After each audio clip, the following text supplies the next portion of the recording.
Brasil estava na iminência de entrar na Segunda Guerra Mundial. Nós vivíamos um regime político fascista também, ditatorial, autoritário, era o regime Vargas. Aquele mesmo código é o código vigente até hoje, embora com várias alterações.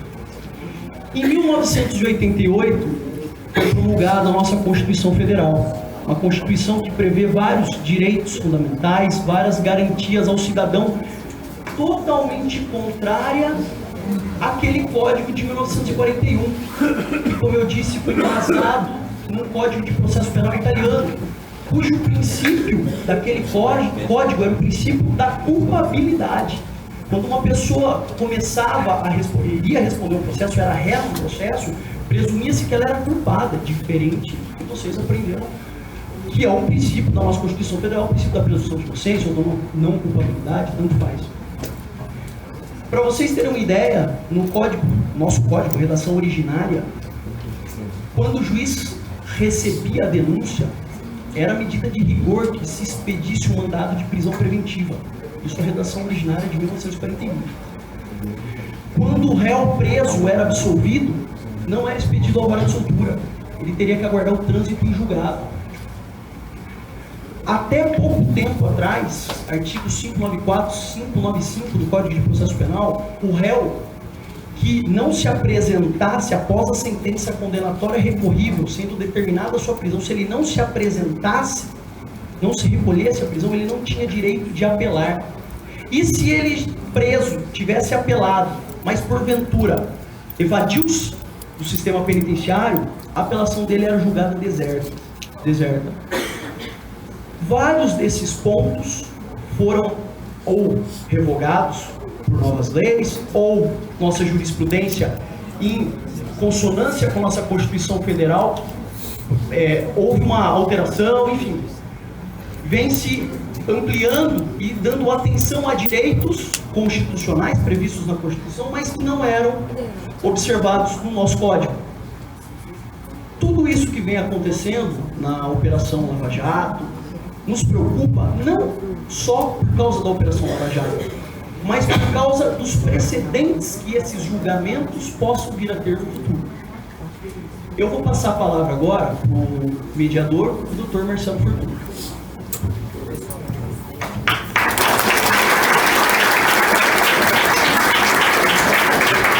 Posso pedir uma licencinha só por uma questão de organização? Vou convidar parte de vocês que estão aí para virem sentar aqui nessa outra escada para dar lugar para as outras pessoas que querem sentar. Isso. Ou passem por trás. Isso. Tem bastante lugar do lado de cá. Tem mais lugar do lado de cá. Desculpe interromper, mas se organiza para mais gente sentar.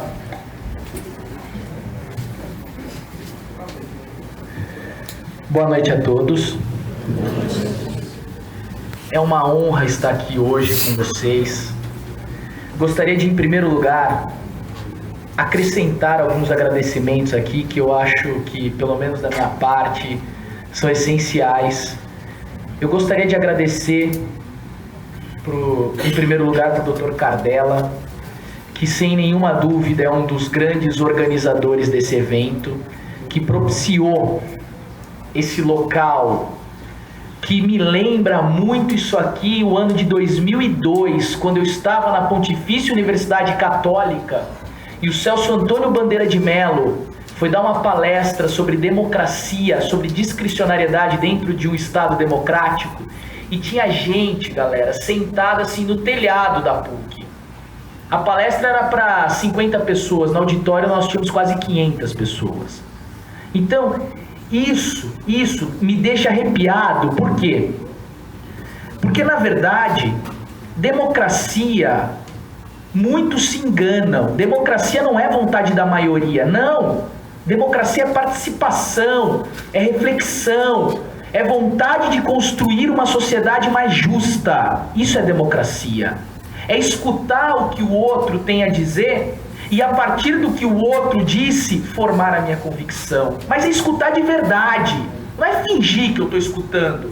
Não é ter meu preconceito sobre algo e não deixar com que a opinião alheia influencie na formação de minha convicção. Então isso aqui que está acontecendo hoje é um marco, sem nenhuma dúvida, para a nossa cidade de Campinas. E ainda dentro desses agradecimentos, eu gostaria de agradecer ao Márcio Scheib, que é o nosso diretor-presidente lá do ProOrdem da Escola Superior de Direito, que me fez o convite de retornar para Campinas. A minha vida acadêmica ficou centrada no ano de 2015 em São Paulo, e eu tive a oportunidade agora de voltar para Campinas. É um orgulho fazer parte desse time do ProOrdem da Escola Superior de Direito. Eu gostaria de agradecer também a presença de vários advogados aqui, e vou cumprimentar todos na pessoa do Dr. Gabellini, que é um brilhante advogado criminalista, está aqui nos prestigiando. Os professores que se fazem aqui presente, professor Regina, né? Grande Zé Mário.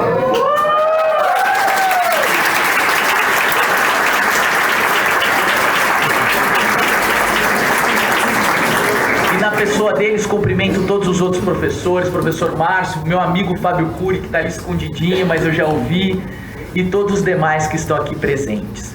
E eu gostaria de agradecer, por fim, as principais pessoas que aqui estão, que são os senhores. Os senhores representam a nossa sociedade. E tenho certeza que estão aqui para refletir. O debate é isso, é reflexão.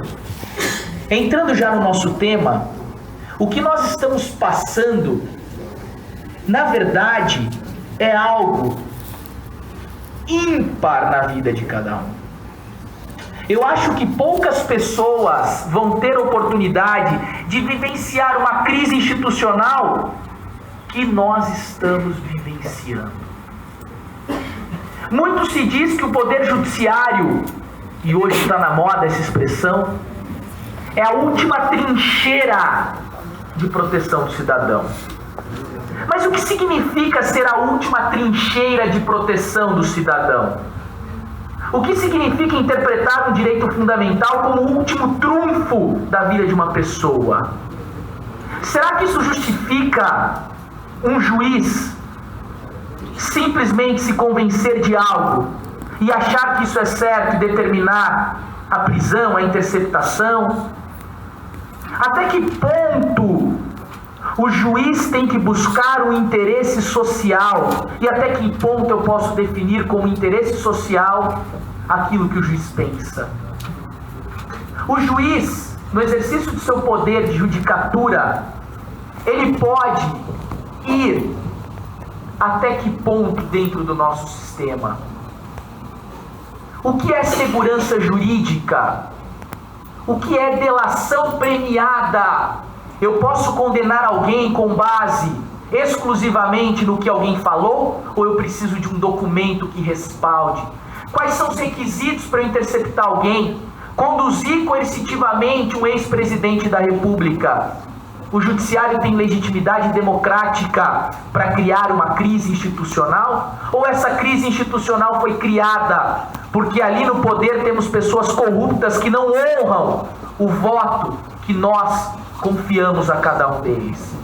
Nós da sociedade estamos realmente preparados para chegar no final do ano e votar em quem realmente merece ser votado? É isso que nós iremos discutir aqui hoje, com dois brilhantes debatedores. Do meu lado direito, Dr. Gaspar, membro do Ministério Público do Estado de São Paulo, integrante do GAECO, ex-integrante, né? Mas por muito tempo, ex-delegado de polícia, promotor de justiça super hiper atuante, que busca cumprir o papel institucional do Ministério Público. E de outro lado, advogado criminalista, Dr. Cardella, super reconhecido, não só em Campinas, mas em todo o estado e, por que não, no Brasil inteiro. Advogado que já atuei em audiência e sei que defende até o fim o direito fundamental do cliente. E é isso que nós vamos proporcionar. E eu quero que ao final, se for plantada uma sementinha de reflexão, se for plantada uma sementinha de questionamento em cada um, eu saio daqui orgulhoso. O debate é isso, refletir. Não aceitar ideias construídas por terceiros, não. Mas também não aceitar simplesmente pré-compreensões que nós temos em nossa mente. E é isso que nós, então, a partir de agora faremos. E o primeiro ponto, eu quero que cada um aqui inicie com suas considerações principais. E o primeiro tema que nós iremos tratar, começando pelo Dr. Cardella, será, a partir das considerações iniciais, o tema é prisões cautelares. O senhor está com a palavra, doutor. Boa noite a todos. Antes de mais nada, eu gostaria de fazer um breve agradecimento. Inicialmente, à Associação Comercial Industrial de Campinas, na pessoa da Adriana Flose e dos diretores que aqui estão presentes, em poder nos disponibilizar as dependências da SIC para que pudéssemos fazer um debate jurídico tão importante nos dias de hoje em nosso país. Eu também agradeço o honroso convite que a mim foi formulado pelo professor e brilhante advogado Dr. Danilo Bueno para participar desse bate-papo como debatedor. Em nome também de quem agradeço o convite também formulado pelo curso Proordem e a Escola Superior de Direito, também na pessoa presente aqui, Dr. Márcio Scheibe. Tenho a plena convicção que o convite a mim formulado, Danilo, se deu muito mais pela sua generosidade, pela sua amizade, pelo seu carinho, do que propriamente pelos conhecimentos jurídicos deste advogado. Agradeço também a extensão que também foi formulada a mim do convite do Dr. Marcelo Fortuna, exímio professor, magistrado competente, culto, dedicado, corajoso, além de vocacionado e devedor de sua submissão a um único controle, o de sua consciência e de suas convicções. Tenha certeza, Dr. Marcelo, que conquistou o respeito de toda a comunidade jurídica e acadêmica, porque sempre foi fiel aos princípios que abraçou, ao ser investido uma das mais difíceis missões confiadas ao ser humano, que é de julgar seus semelhantes. Agradeço ainda a oportunidade, a honra de debater e refletir alguns pontos jurídicos tão espinhosos nos dias atuais, com um dos mais respeitados promotores de justiça e professor, Dr. Gaspar Pereira da Silva Júnior, que honra uma das mais importantes instituições de Estado nesse século. O ilustre professor é conhecido não só pelas evidentes demonstrações de cultura, de conhecimento jurídico, mas principalmente pela forma sempre leal e delicada no trato com todos aqueles que dedicam as coisas da justiça. Saiba, Dr. Gaspar, que é uma honra poder estar ao seu lado nesta noite. E por fim, saúdo colegas advogados aqui presentes, na figura também do meu amigo, querido, brilhante advogado, Dr. Zé Mário Queiroz Regina, autoridades, acadêmicos de direito, amigos e amigas. Muito bem, o primeiro ponto a ser destacado, conforme foi bem colocado pelo Dr. Marcelo, é a questão das prisões, chamadas de prisões cautelares. Todos nós sabemos que nós temos duas espécies de prisões no nosso ordenamento jurídico processual penal brasileiro e constitucional. As prisões pena, que são aquelas decorrentes de condenações transitadas em julgado, e as chamadas prisões cautelares. Eu gostaria de chamar a atenção especialmente de duas: a prisão temporária, prevista na Lei 7.960 de 89, e da prisão preventiva, prevista no nosso Código de Processo Penal, no artigo 312, os seus requisitos e pressupostos. Como nós sabemos, o nosso ordenamento jurídico estabelece de forma sempre expressa e clara, com posicionamento majoritário e pacificado das Cortes Superiores, especialmente do Supremo Tribunal Federal, que o critério para se decretar a prisão preventiva, chamada de mal necessário, porque se segrega a liberdade de alguém antes do trânsito em julgado, mas em circunstâncias de necessidade, como se fosse um verdadeiro remédio amargo. Para tanto, a nossa lei processual penal, até para que não se venha qualquer conflito com o próprio princípio da presunção da inocência prevista na Constituição Federal, é que esses pressupostos e requisitos sejam devidamente cumpridos. Nós sabemos que temos como pressupostos a existência de um crime, a chamada materialidade delitiva, e os chamados indícios suficientes desta autoria. Eu não preciso da prova, mas eu preciso de indícios de que aquele pode ser o autor daquele delito efetivado, comprovado.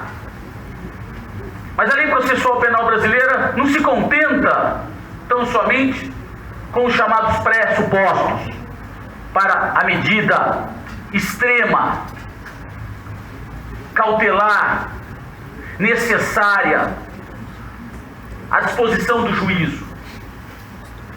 É necessário que se cumpra, que se preencha um dos requisitos legais que a lei também estabelece, que seria a garantia da ordem pública, a conveniência da instrução do processo, a garantia de futura aplicação de eventual sanção penal e também a garantia da ordem, também chamada de econômica.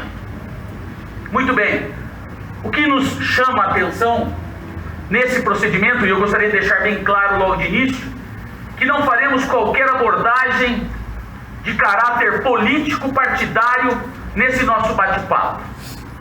Não falaremos de impeachment e de golpe. Falaremos de questões específicas e pontuais, de reflexão, e que fique claro que não existe o certo e nem o errado. São pontos de vista. Até porque ainda nós temos muita coisa a acontecer, muitos debates, decisões dos tribunais regionais, decisões das cortes superiores. E aqui estamos apenas e tão somente para algumas pontuações. O que nos chama a atenção é que nessa denominada Operação Lava Jato, já com parecer da Procuradoria Regional da República da 4ª Região, é que o procurador, que não atua como acusador, porque como vocês sabem, o Ministério Público atua em primeira instância como parte, mas em segunda instância, ao emitir um parecer diante de um recurso, de um habeas corpus, ele atua como fiscal. Manifesta-se então o Ministério Público em segunda instância que a prisão preventiva deverá ser mantida justamente para que se facilite as confissões e as delações, criando então um novo requisito que jamais esteve presente na legislação penal processual penal brasileira. Não temos essa previsão. A prisão preventiva é um instrumento legal, como eu disse, um mal necessário, segregador. E criamos, a partir desta operação denominada Lava Jato, um novo requisito: se prender para delatar, se prender para confessar. Até porque, e digo com muita tranquilidade isso, porque a partir do momento que nós tivemos as efetivações das delações e das confissões, muitas dessas prisões foram revogadas, acabando com isso o caráter da imprescindibilidade que no momento da decretação foi levada ao julgador pelos órgãos investigadores. Então fica, doutor Marcelo, essa observação inicial, que talvez nessa Operação Lava Jato a minha crítica, talvez uma das mais pontuais, seja a modificação do entendimento da prisão cautelar, criando uma situação quase que de uma extorsão, para que se confesse, que se venha delatar como ameaça da prisão. E uma pressão, quando eu falo, uma pressão psicológica, como nos tempos sombrios da ditadura, quando lá tínhamos, agora não, mas a tortura física, para que se confessasse a prática do delito. Então, fica a minha observação, Dr. Marcelo, em relação à prisão preventiva, que entendo que em algumas situações da denominada Operação Lava Jato haja um desvirtuamento da previsão contida na nossa legislação processual penal e na nossa Constituição Federal. Muito obrigado. Passando agora a palavra para o debatedor Dr. Gaspar, eu gostaria que nessa questão fosse feito um contraponto exatamente sobre isso que o Dr. Cardella acabou de mencionar. Prisão, confissão, publicidade. Prisão, confissão, publicidade. Isso realmente é uma tática que vem ocorrendo na Operação Lava Jato? Se o juiz pode agir dentro de um processo com táticas, e esse ponto eu quero que depois do Dr. Gaspar, quando voltarmos a palavra para o Dr. Cardella, o juiz em um Estado constitucional, ele pode implementar táticas dentro do processo? Operação 1 tem um nome, Operação 2 eu tenho outro nome. O juiz pode ser um partícipe dessa operação? Ou o juiz é um cara que tem que ficar equidistante dessa operação? O juiz ele tem que ser um garantidor do direito fundamental do réu? Ou o juiz tem que ser um garantidor de um suposto interesse social na apuração da corrupção? É isso, então, que eu lanço agora para que o Dr. Gaspar faça os seus contrapontos e depois voltaremos com o Dr. Cardella. Boa noite a todos. Eu quero cumprimentar o presidente da mesa, meu querido amigo Dr. Marcelo Fortuna. É uma honra fazer parte dessa mesa de debate, Dr. Marcelo. Fiquei muito feliz por ter sido convidado, poder expor um pouquinho, não só as minhas ideias, mas as convicções que o Ministério Público tem em suas linhas de trabalho. Agradeço também a possibilidade que foi nos dada de estar aqui hoje pela presidente da Associação Comercial e Industrial de Campinas, a senhora Adriana Flose, em cujo nome eu cumprimento todos os demais integrantes desta mesa. Por fim, Dr. Cardella, quando me falaram desse debate, eu sempre aceito, porque eu sou um pouquinho movido a aventuras, mas eu sempre tenho um pouco o pé atrás de quem será o debatedor, porque em algumas vezes, ainda bem que não são muitas, os debatedores costumam levar isto para os campos pessoais, e quando soube que seria o senhor o debatedor, eu tive a convicção que ficaríamos no campo das ideias, e isto me trouxe uma tranquilidade e trará com certeza uma tranquilidade aos trabalhos. Receba também os meus cumprimentos. Bom, vamos falar um pouquinho então da culpabilidade que foi dita pelo Dr. Danilo, para chegarmos a essa prisão, essa possibilidade de confissão, delação premiada e a posição do juiz. Se me permite, eu quero só trazer um pouquinho dos fatos aqui atrás. Realmente, o que nós adotávamos era um princípio da culpabilidade. Isso foi sempre assim. Sempre que alguém infringia algum pacto, ele era considerado culpado. Então, quero que os senhores saibam que até hoje, desde as tribos lá atrás, quando cada um dos senhores nasce, os senhores assinam um pacto social com o Estado. Todo mundo aqui assina um pacto social com o Estado.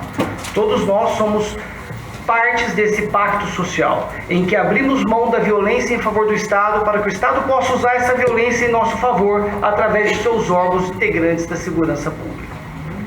Eu não vou ter que entrar em detalhes aqui, que não vem o caso, mas as pessoas confundem um pouco segurança pública e acham que as coisas são idênticas, ordem pública, e não é. Ordem pública é um gênero do qual decorrem 3 espécies: paz pública, salubridade pública e segurança. A segurança que se subdivide em 2, interna e pública. A interna diz respeito à soberania, então é afeto às Forças Armadas. A segurança pública diz respeito à cidadania, então é afeto aos órgãos, às instâncias formais e informais de segurança pública. Porque está lá no artigo 144 da Constituição que a segurança pública é dever do Estado, mas direito e responsabilidade de todos. Então todos nós somos responsáveis por ela. Lá atrás, lá no Iluminismo, já se dizia, e Beccaria foi o grande precursor disso, que não poderia ter uma presunção de culpa. Então nós começamos a trabalhar uma forma de processar alguém sem defini-lo como culpado. E a Constituição ela traz hoje não uma presunção de inocência, isso é um ponto que todo mundo precisa ter na cabeça. A Constituição não traz uma presunção de inocência. Se eu fosse uma banca examinadora, eu ia pegar todo mundo nesse ponto. Veja, a Constituição diz que ninguém pode ser considerado culpado antes do trânsito julgado de uma sentença penal condenatória. Tá? Então parem aqui, eu vou dizer uma coisa para os senhores. No mundo, no sistema de segurança mundial, nós temos 2 formas de romper a culpabilidade, a presunção de não culpabilidade, de romper esse estado de inocência que as pessoas pensam que todos têm. São 2 fórmulas que nós adotamos no mundo todo.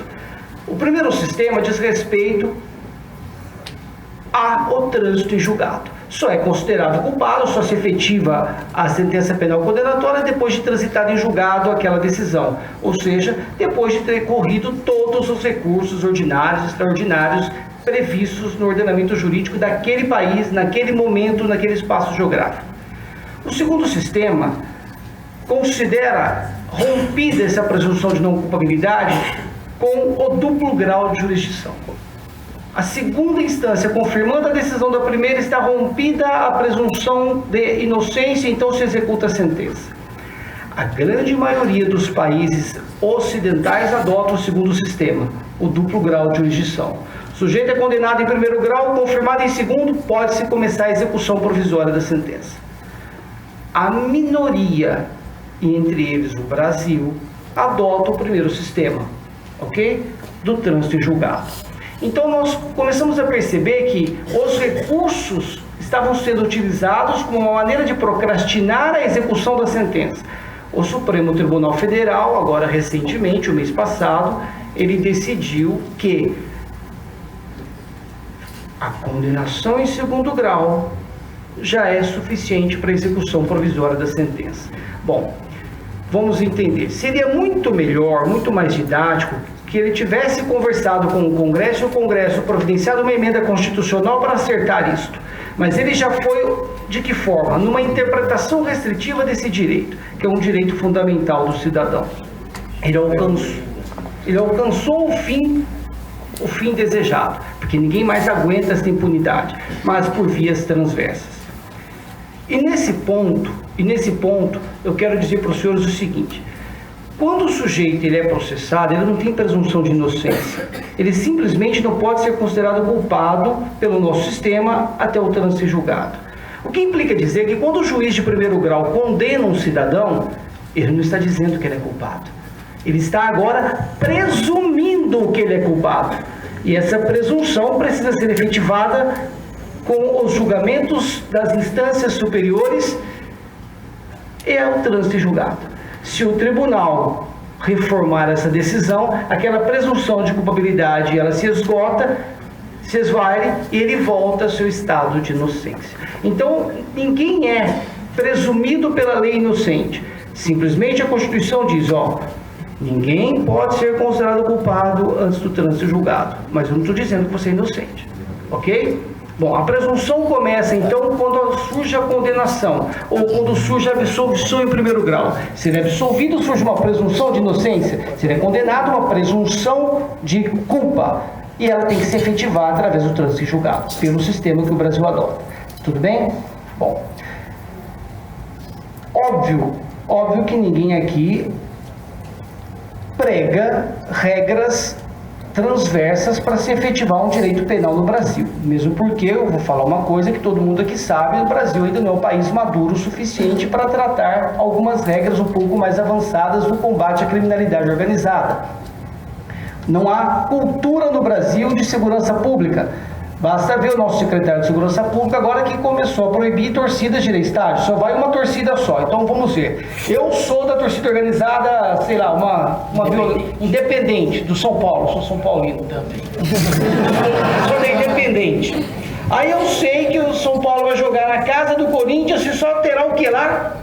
Corintiano. Então quem sair de lá é corintiano. Pronto, eu armo a minha equipe, vou lá e pum. Eu não preciso ter dúvidas de quem é corintiano e quem não é. Ou seja, eu delimitei meu alvo, tá pronto. Então, Se bem que identificar Corinthians, né? é fácil, é muito difícil. Eu quis ser delicado. Quis ser delicado. Bom, então, na verdade, não tem cultura. Então, nós fazemos o quê? Nós tentamos restringir ao máximo as regras empregadas em outros estados-nação. A prisão cautelar, como foi dito pelo Dr. Cardella, é uma exceção. Nós temos aqui a prisão temporária, a prisão provisória, e temos uma que ninguém nunca reclama. Aliás, a defesa sempre pede, que é a prisão domiciliar. Quando alguém é pego no flagrante, a defesa não quer que converte preventiva, ele pede a prisão domiciliar. Quer dizer, essa prisão é boa, mas a temporária e a preventiva não. Bom, elas são dois mecanismos utilizados em momentos distintos. Quando se está no bojo de uma investigação, muitas vezes nós estamos acompanhando dados que a população não está, que o juiz não está e que a defesa, obviamente, não está. Porque se tiver, nós temos um pouquinho de problema, não é? Bom, então nós sabemos que se aquele ponto for deflagrado o passo seguinte, nós podemos perder a investigação porque alguém pode sumir com provas.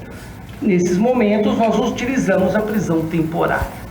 Essa temporária lá na frente, muitas vezes ela é convertida numa preventiva, porque a ordem pública muitas vezes está exigindo que aquela pessoa se mantenha ali, para garantia não só da ordem pública, muitas vezes da ordem econômica, porque aquela pessoa, e nós tivemos um caso, José Dirceu, por exemplo, foi dito ali na Lava Jato, que ele continuou recebendo propina mesmo depois de preso e condenado. Ou seja, para garantir a ordem econômica era necessário manter a sua prisão, aliás, decretar a sua prisão preventiva. Bom, não é verdade o que a mídia diz por aí, que se utiliza a prisão temporária para poder obrigar o sujeito a confessar ou mesmo para concordar em fazer uma delação premiada. Eu trouxe aqui os dados da Operação Lava Jato, então eu tenho todos os números que os senhores precisarem.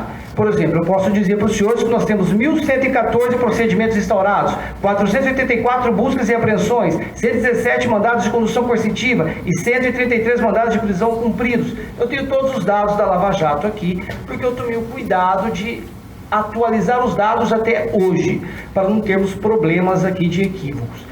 Foram 15 acordos de delação premiadas firmados entre os acusados da Lava Jato e o Ministério Público Federal.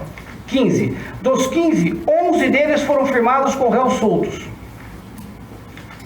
11 foram firmados com réus soltos que procuraram o Ministério Público para fazer uma delação premiada. Sobraram, então, 4. Desses 4, apenas 3 tiveram sua prisão preventiva revogada. Estão em casa. Então, na verdade, a delação premiada ela não foi utilizada como mecanismo de forçar. A delação premiada ela tem dois vértices, duas vertentes, e cada um tem que entender do jeito que quiser.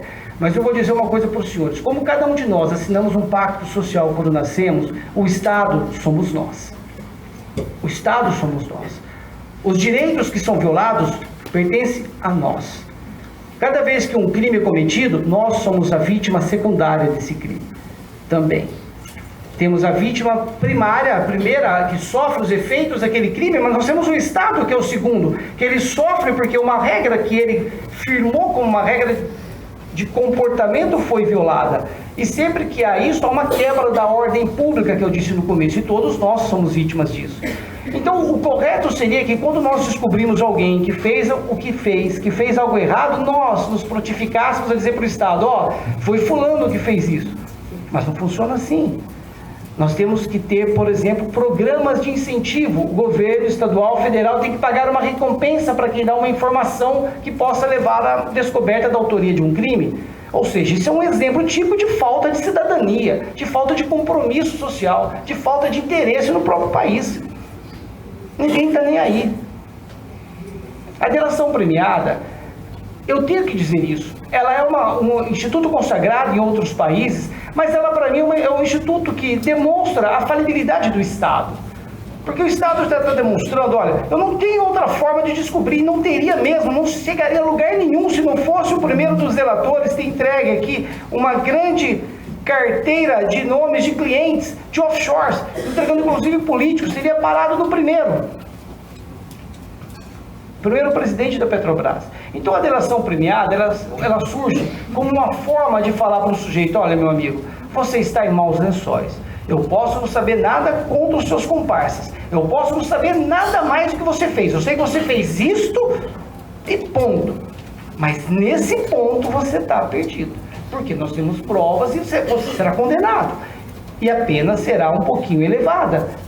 Porque no momento de fixação da pena irão ser observadas as circunstâncias judiciais do artigo 59. E ali eu estou vendo que a culpabilidade, os antecedentes, a conduta social, a personalidade, os motivos do crime, as consequências, as circunstâncias e o comportamento da própria vítima vão fazer com que a pena seja elevada. Então, você quer fazer uma jogada legal com o Estado? Você me conta quem são as outras pessoas que estão praticando o crime e me ajuda a recuperar o dinheiro que foi desviado do Estado e nós poderemos então lhe conceder benefícios previstos em lei, que não foi eu, integrante do Ministério Público, que criou, mas foram os membros do Congresso Nacional que representam os senhores que criaram. E entre eles nós temos a maioria das leis, nós temos a lei dos crimes hediondos, a 8.072, no artigo 8º, parágrafo único, a lei 9.613, 98, artigo 5º, parágrafo 1º, que é de lavagem de capitais, nós temos a 9.807, que era a que mais delineava sobre isso, que era de proteção a vítimas e testemunhas, nós temos a 11.343 de 2006, que é de tráfico de drogas, e por fim agora nós tivemos a lei 12.850 de 2013, que revogou a lei anterior, a 9.034, que tratava de organizações criminosas, que delineou de uma forma um pouquinho mais ampla sobre isso, sobre a delação premiada, dizendo, olha, o que eu posso conceder para o réu e o que o réu tem que conceder para mim. Porque até então, era um jogo assim, olha, você poderá ter a pena reduzida de 1 a 2 terços. Tá bom, mas não tenho garantia nenhuma de que será reduzido ou do quanto será. Agora não, agora nós formalizamos isso, olha, se você me der isto, eu vou reduzir sua pena, por exemplo, de 2 terços. Ou vamos conceder o perdão judicial, ou não importa a quantidade de pena, nós vamos fugir do parágrafo 2º do artigo 33, que tem uma tabela ali de regime inicial de cumprimento de pena. Nós vamos conceder a você o cumprimento inicial da pena em regime semiaberto ou aberto. Se você concordar e me trouxer isto que nós vamos delinear, você terá direito a isto.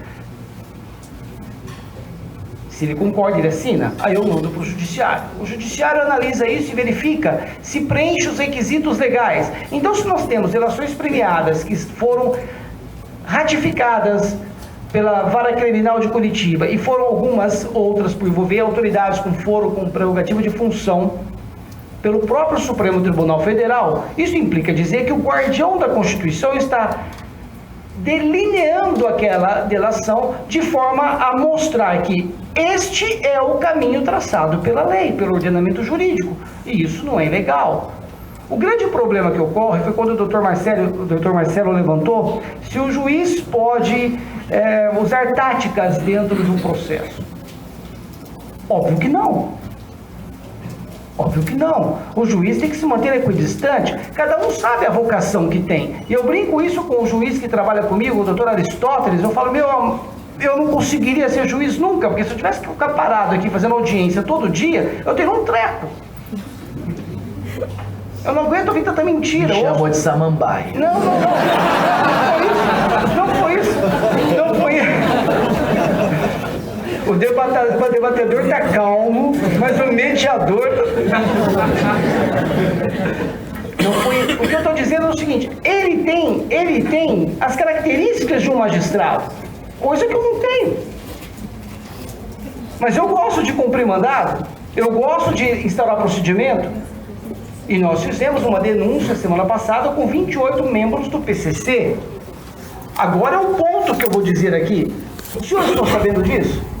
Faz um ano que eu fiz uma interceptação durante um ano. 28 membros do PCC. Vários homicídios detectados, tráfico de drogas, roubos, sequestros, tudo. Julgamentos do PCC, tentamos resolver o problema, a gente não sabia onde eles estavam, acabaram matando outro membro do próprio partido. Alguém ficou sabendo? Não. Porque, na verdade, o nosso trabalho tem que ser assim. Ele é para a sociedade, não é para a imprensa. Porque a imprensa pega esses dados e ele utiliza a seu bel prazer. E esse é o grande problema. E eu estou sendo sincero porque eu já fui traído em minhas palavras várias vezes. E hoje eu não dou informação nem para a assessoria do Procurador-Geral. Agora, o erro do juiz talvez seja se expor na imprensa. E o problema não foi ele virar o personagem, porque tudo se personificou nele. Embora eu entenda que ele está equidistante, ele está longe, mas o problema é, a partir do momento em que ele dá as caras, que ele dá entrevista, que ele fala o que ele pensa, que ele vai em palestras e defende pontos da Lava Jato, entra no ponto da Lava Jato, ele trouxe para ele aquela responsabilidade e todo mundo hoje não sabe o que acontece. Nós temos, por exemplo, na Lava Jato, só para os senhores terem uma ideia rápida, envolvidos na Lava Jato, nós temos 21 procuradores da República envolvidos na Lava Jato. Nós temos um grupo de trabalho de delegados de Polícia Federal, nós temos promotores do Ministério Público do Distrito Federal, nós temos um grupo enorme trabalhando nisso, nós temos o grupo do COAF, o grupo do Ministério da Fazenda, nós temos o CAD. Mas a Lava Jato ficou personificada no juiz Moro. Não por culpa dele, mas talvez por excesso de zelo de querer explicar suas condutas para a imprensa, coisa que ele deveria ficar quieto e deixar o Supremo analisar. Esse foi o grande erro dele. Mas acredito que ele está se mantendo equidistante, que ele está se mantendo dentro dos limites. A exposição à mídia fez com que ele personificasse a Operação Lava Jato nele, e aquele japonês também, que a imprensa fez questão de... A imprensa precisa de um nome, a imprensa precisa de alguém para mostrar. E ele cumpre os mandados, ficou naquele japonês da Lava Jato, né? Então é isso. A delação premiada, na verdade, ela não é um instrumento utilizado para forçar a confissão, muito menos para obrigar a se fazer a delação. Mesmo porque a maioria, como eu disse, dos 15, 11 estavam soltos. Mas ela é um instrumento para possibilitar o Estado descobrir o que está acontecendo, porque os cidadãos que fizeram um pacto social entre si não querem colaborar. Obrigado.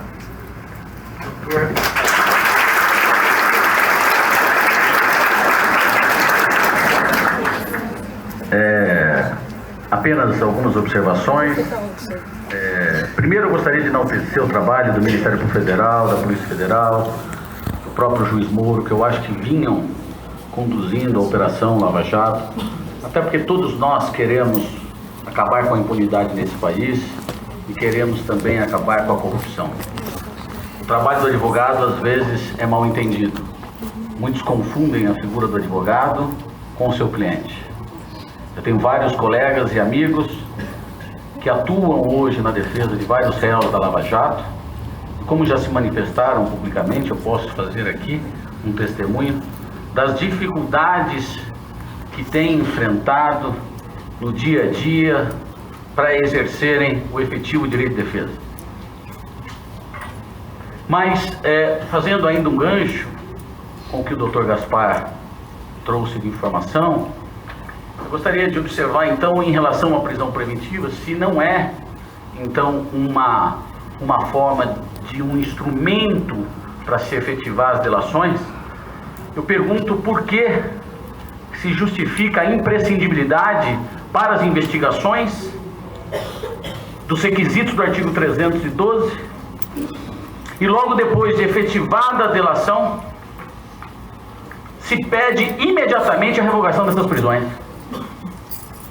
Então fica muito claro, pelo menos sob essa ótica, de que ela, obviamente, é um instrumento. E por mais que nós tenhamos esses dados trazidos pelo Dr. Gaspar, nós temos também parecer da Procuradoria da 4ª Região Regional, que o parecer é no sentido de justificando a não concessão da ordem de habeas corpus para alguns réus da Lava Jato, porque a prisão era imprescindível para a ocorrência e a efetivação das delações. Outro aspecto que nos chama a atenção é a questão do princípio da não culpabilidade ou da presunção de inocência, como queiram chamar. Mas a verdade é que o Supremo Tribunal Federal, modificando o posicionamento pacificado de muitos anos, acaba talvez por uma pressão de uma opinião não pública, mas sim publicada, acaba por rasgar integralmente o princípio da não culpabilidade previsto na Carta Magna. Porque a Constituição é expressa.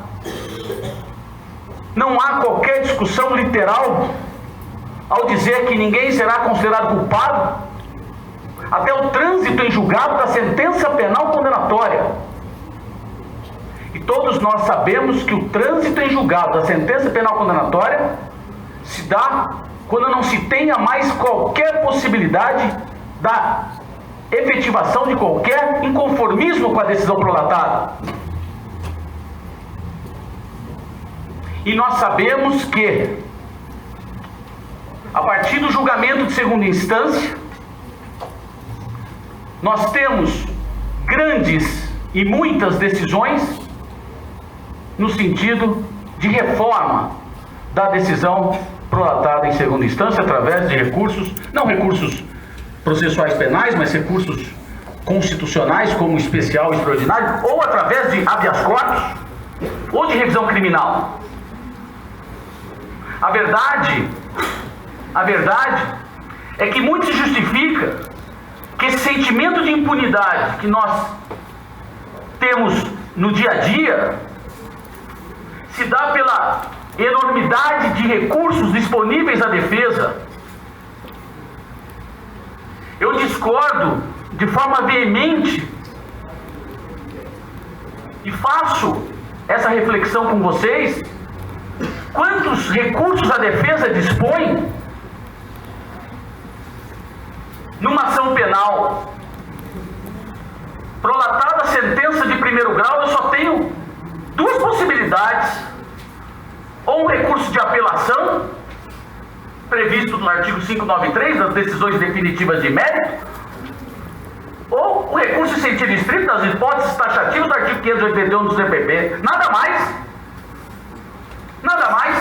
salvo excepcionalmente se uma decisão prolatada pela segunda instância for desfavorável ao réu, existe uma possibilidade excepcional dos chamados embargos infringentes. Por que existe? Porque se entende por boa política que, se 3 julgadores experientes, um deles entendeu que seria uma circunstância de uma desclassificação do delito, uma diminuição de pena, ou até mesmo da absolvição daquele recorrente,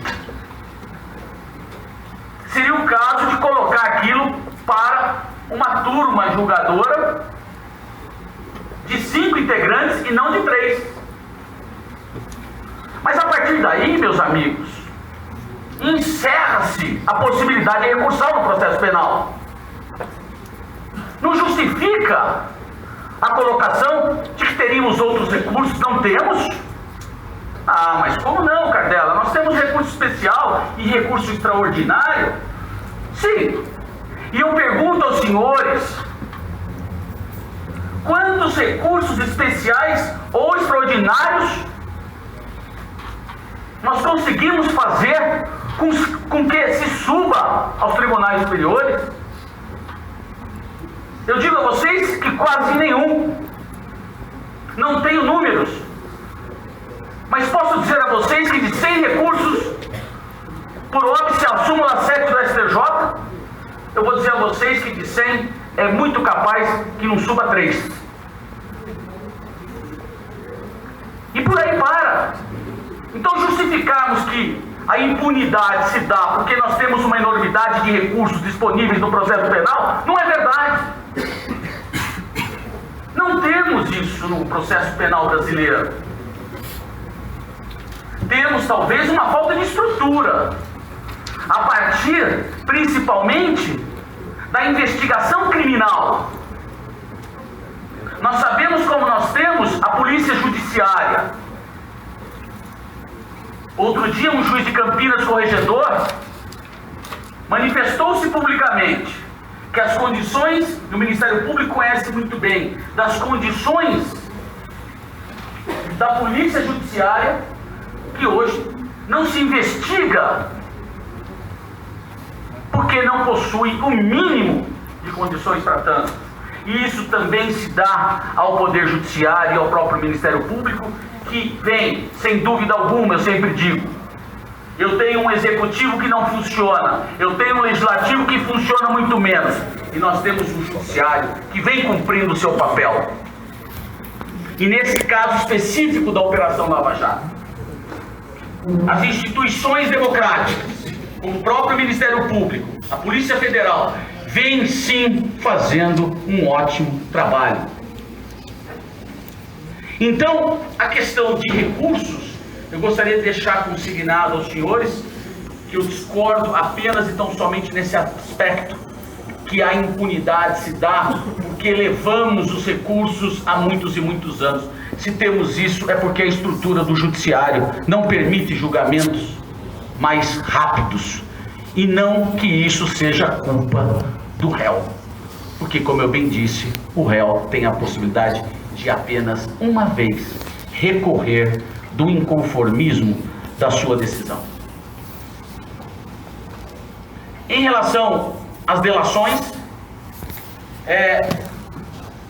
eu tenho uma observação, apenas complementando o que o doutor Gaspar trouxe, e que eu acho, doutor Gaspar, é um instrumento extremamente interessante, a delação, quando introduzido no sistema penal, processual penal, acho muito interessante, até mesmo nesses crimes de dificuldade de uma investigação, e agora regulamentada em 2013, e efetivamente colocada nessa Operação Lava Jato, não tanto no chamado mensalão, porque no mensalão nós não tivemos prisões cautelares e não tivemos delações, agora sim, com muito mais efetividade. Mas nós temos um problema sério com as delações. Além daquilo que eu disse, que o próprio representante do Ministério Público justifica perante a segunda instância a necessidade da prisão para esse fim. Mas o que me chama a atenção é que essas delações, especialmente para aqueles que possuem foro privilegiado, competência originária do Supremo Tribunal Federal, essas homologações dessas delações estão sendo homologadas pelo relator e de uma forma que, com todo respeito, ao arrepio da Lei de Execução Penal e do Código Penal, porque aplicamos eventuais penas e nós tivemos agora, no ano passado, algumas condenações de 20 anos, com acordos contratuais homologados, de regime domiciliar. O Dr. Gaspar colocou muito bem as previsões, diminuição de 1 a 2 terços, o perdão judicial, enfim, em algumas situações as restritivas de direito, quando a pena assim o permitir. Mas eu não posso aceitar, isso é inaceitável diante da nossa legislação penal e da nossa execução penal, que nós tenhamos condenados com 20, 25 anos em regime domiciliar. Não existe essa previsão. Eu quero apenas aguardar, porque só o tempo vai nos dizer, especialmente homologações feitas pelo relator, nos casos, vou repetir, nos casos perante o Supremo Tribunal Federal. Eu pergunto, e o colegiado? E a corte? Vai ter que roer a corda do acordo formulado e homologado? E se o colegiado não concordar? E que eu vou ser muito sincero, não acredito na efetivação desses acordos, porque eu estaria derrogando regras básicas da execução penal e de regras da fixação da pena prevista no Código Penal. Ou alguém aqui pode aceitar uma situação de um condenado criminal por 20 anos em regime domiciliar, que nós sabemos que o regime domiciliar, como bem colocou o Dr. Gaspar, em algumas situações que vêm a substituir cautelares, e em algumas hipóteses também taxativas também na lei de execução penal. Mas simplesmente uma homologação e um acordo dessa natureza me parece extremamente ilegal, e só o tempo vai nos dizer efetivamente como ficará delações e acordos com regimes domiciliares. É essa a exposição que eu queria fazer, apenas complementando aquilo que foi bem exposto pelo Dr. Gaspar. Bom,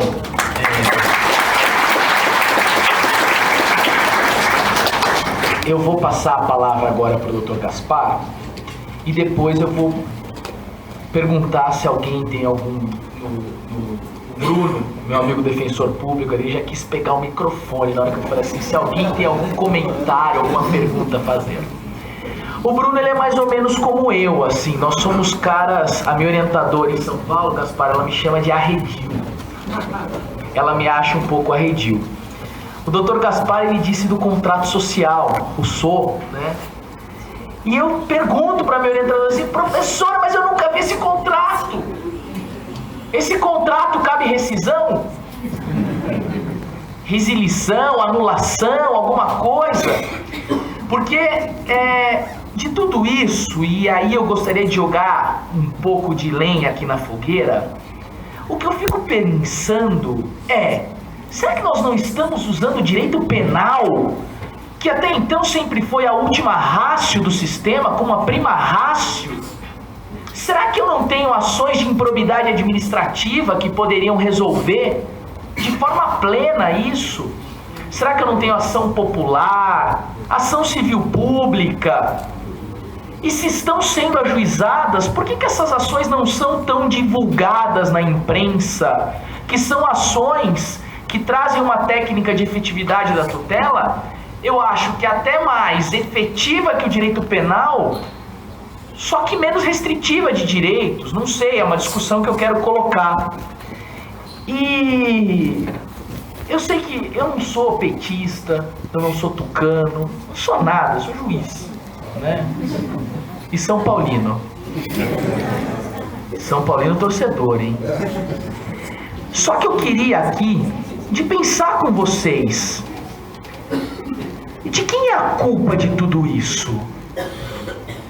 Porque muito se fala aí, e o Dr. Gaspar colocou, que nós temos aí, sem dúvida, a sociedade fala isso, um juiz Salvador, eu vi lá, e já falaram que eu sou invejoso, porque não sou eu que estou lá, no meio da Avenida Paulista, né? Vocês viram esse vídeo? Aquele olho assim, né? Então, até que ponto nós precisamos de um herói na nossa sociedade? Até que ponto a criação da figura de um herói tira de nós a virtude de refletir em quem nós votamos e em quem nós deixamos de votar? De quem é o poder? Quando eu falo em contrato social, então eu quero tirar o cara que está lá. Ué, o poder não é meu? Então essa reflexão que eu gostaria de fazer. Se um político comete um ato de improbidade administrativa, nós do povo temos direito de pedir a saída dele. E se um juiz comete um ato de improbidade administrativa, nós do povo temos também o direito de falar o seguinte: olha, eu não aceito mais um juiz midiático naquele processo, eu quero um juiz que não apareça na televisão, eu quero um juiz que não faça palestra, eu quero um juiz que garanta os direitos fundamentais. Nós temos direito a isso? E é isso que eu gostaria de ouvir agora, e depois o Bruno, que já está segurando o microfone ali, vai poder perguntar a todos os debatedores. Dr. Gaspar, então, está com a palavra. Lembrando que eu aqui como juiz, eu quero debate, não defendo nenhum nem outro, eu quero refletir sobre isso, aprender com eles.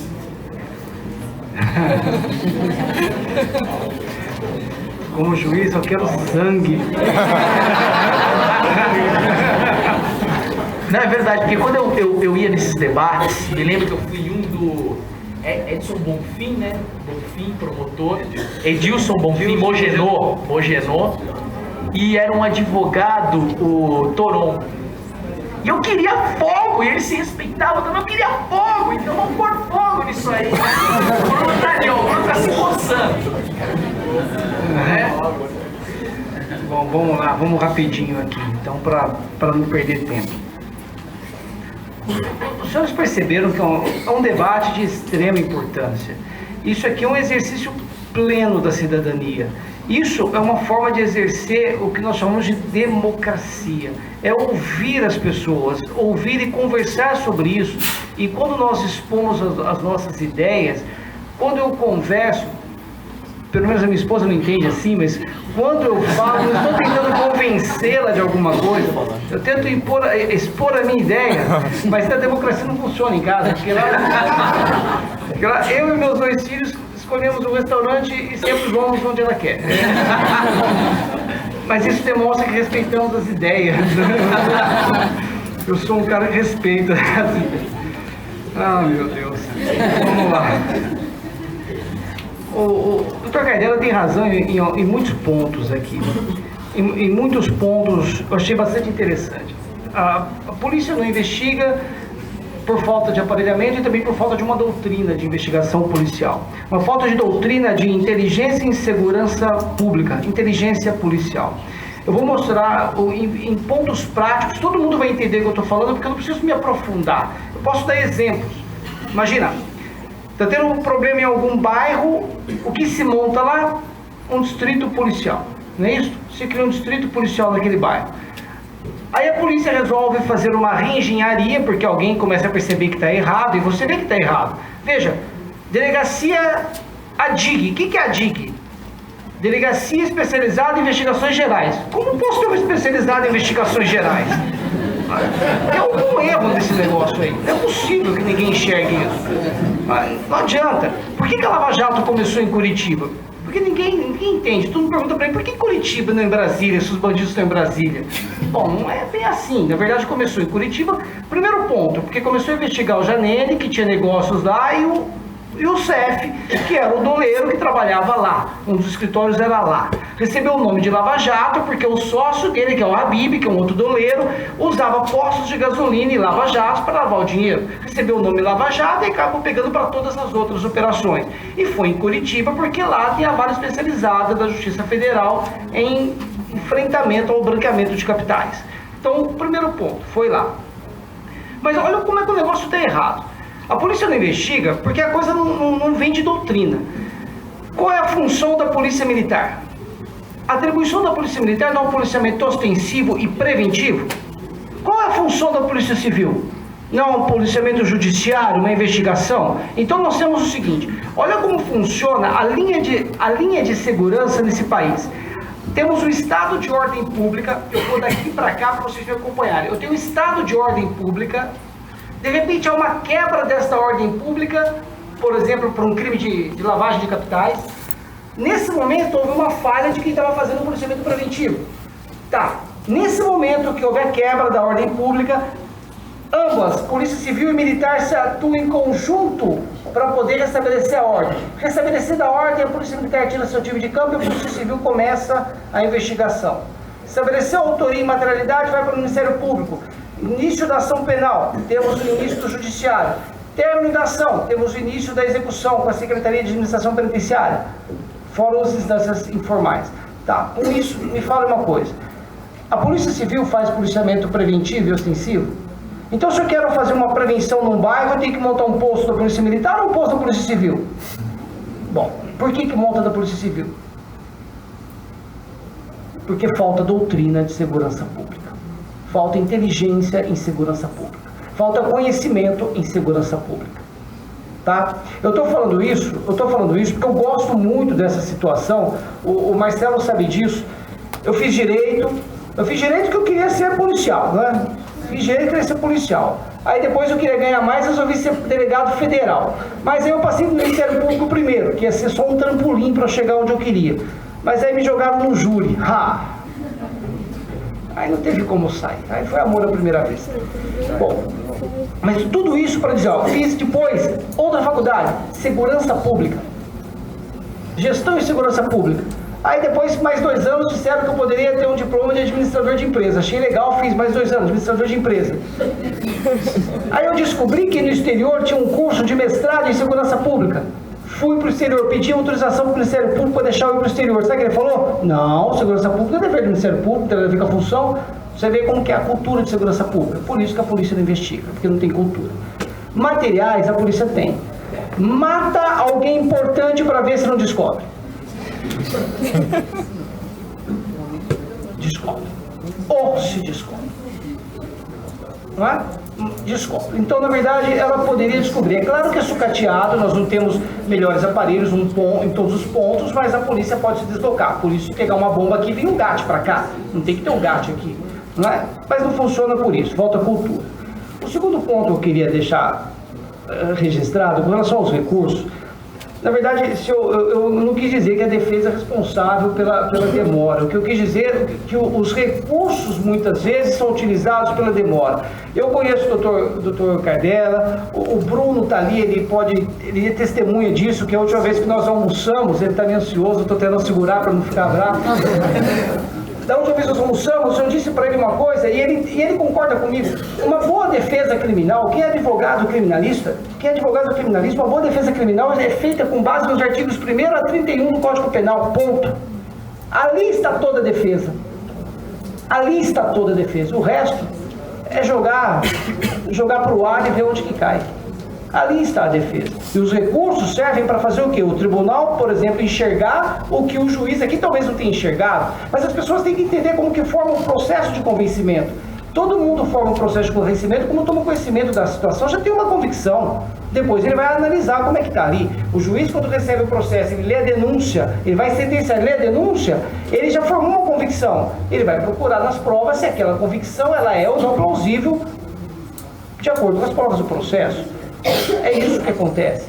Então, quantas... Eu falo uma coisa, a pessoa não entende. Aí as pessoas pensam assim, eu tenho a justiça, eu tenho o 1º grau, aí eu tenho o Tribunal de Justiça, aí se for Justiça Federal eu tenho os Tribunais Federais, eu tenho o Superior Tribunal de Justiça, eu tenho o Supremo Tribunal Federal. Eu pergunto, quantas jurisdições nós temos? 3? Ué, mas nós não temos 2 graus de jurisdição, não é duplo grau? É duplo grau. É isso que a Constituição fala. Então nós temos uma instância que julga, uma instância revisora. E nós temos o quê? Os tribunais superiores que têm uma outra função. E muitas vezes eles são usados para rever toda a prova. Os processos muitas vezes não chegam nos tribunais superiores porque falta um quesito básico chamado pré-questionamento. Se a parte, tanto a defesa quanto o Ministério Público, coloca lá, ó, esse ponto aqui está infringindo norma federal, está infringindo a Constituição. Se eu não coloco isto, eu não chego no Supremo, não chego no STJ. E se eu colocar o juiz não analisar, eu tenho que embargar, fala assim, embarga esse declaratório, juiz, ó, analise esse ponto para mim, eu quero que você fale sim ou não. Ele tem que falar. Aí ele falando, eu vou recorrer para o TJ, mas já preparado com aquela pré-questionamento. Chego no TJ, se ele não falar nada, eu tenho que instigá-lo a falar, porque só assim eu chego no Supremo. Agora, o doutor Marcelo vai me desculpar. Eu vou falar uma coisa aqui e fica entre nós. Eu confio muito mais em juízes de 1º grau do que juízes do Supremo Tribunal Federal. Então foi um elogio. Mesmo porque... mesmo do Supremo. Vai me desculpar porque eu cheguei lá em cima assim. E eu falo isso por uma questão muito simples. Eu vejo que tem muitas pessoas aqui que estão estudando para concurso público. Se eu der uma prova da magistratura para quem está estudando aqui há 1 ano, 2 anos, e a mesma prova para os ministros do Supremo, eu tenho certeza que vocês vão tirar de letra e eles vão sofrer um pouquinho para fazer uma prova dessa, tá? É claro que é uma prova objetiva, uma prova oral, obviamente que eles vão usar todos os argumentos teleológicos, filosóficos, endógenos, exógenos e tudo mais, vocês não vão entender nada, eu falo, beleza, eles sabem mesmo, não sei nada. Mas o que eles têm melhor do que o Dr. Marcelo? Aí, silêncio total. O que eles têm mais do que o Dr. Marcelo? É que vocês não conhecem o Dr. Marcelo. Eles têm uma coisa que se chama Notório saber jurídico. networking. É isso que eles têm. Eles conhecem alguém importante que os indique. Ponto. É assim, Dr. Cardelo, por mais que ele